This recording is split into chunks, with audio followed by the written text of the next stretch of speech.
I'm running for the mirror image of the reason Olympia Snowe left. What she said was, the United States Senate doesn't work. It struck me that we have to try it a different way. And I have never in my adult life seen the level of partisanship, bickering, fighting, and the poisonous atmosphere in Washington that we have now. To me, the tariff is simply an attempt to level the playing field somewhat, and it goes back to what I said in the last question. I don't think we've been very smart in the way we've negotiated these free trade agreements with societies that don't have any of the standards that we have, and yet we expect our companies and our workers to compete. It's just, it just doesn't make sense. I would not vote to repeal it. I'm not sure where Charlie is getting his numbers, the $2 trillion. The Congressional Budget Office basically said that the Affordable Care Act would actually save the government money over the next 10 years. For the life of me, I can't understand why offering insurance coverage to the 50 million Americans who don't have it has become a partisan issue. Well, I think that the capital gains tax should actually be reduced to zero. Governor King? Just the opposite of what he said. Imagine that. Imagine that. By the way, Charlie, capital gains isn't money that's already been taxed.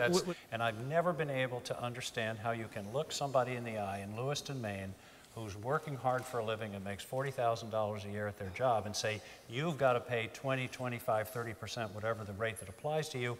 But the guy who gets his check in the mail or gets a capital gain on the sale of a share of stock only has to pay half the rate. In this case, given the recent experience we've had in the Middle East and in Afghanistan and Iraq, going in with combat troops would be a grave mistake. What we've learned is it's very easy to start wars, it's very hard to end them.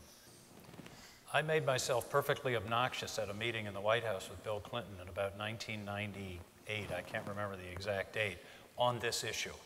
Because President Clinton was talking about all the things he was wanting to do with education and how many teachers and all of those kinds of things. And I raised my hand and said, how about special ed? As governor, all 50 governors supported No Child Left Behind. Mary Herman told me it was a mistake, and she was right. I would vote to repeal it. I think the whole idea of a federal mandate telling local school districts and states how to manage their education has been a failed experiment. We ought to get rid of it, turn the responsibility back where it belongs to the states and the localities. I think you ought to start at zero and say, what is it we need to accomplish the mission? Is this agency still necessary? Is the mission still necessary? And then that's your basis for your spending plan.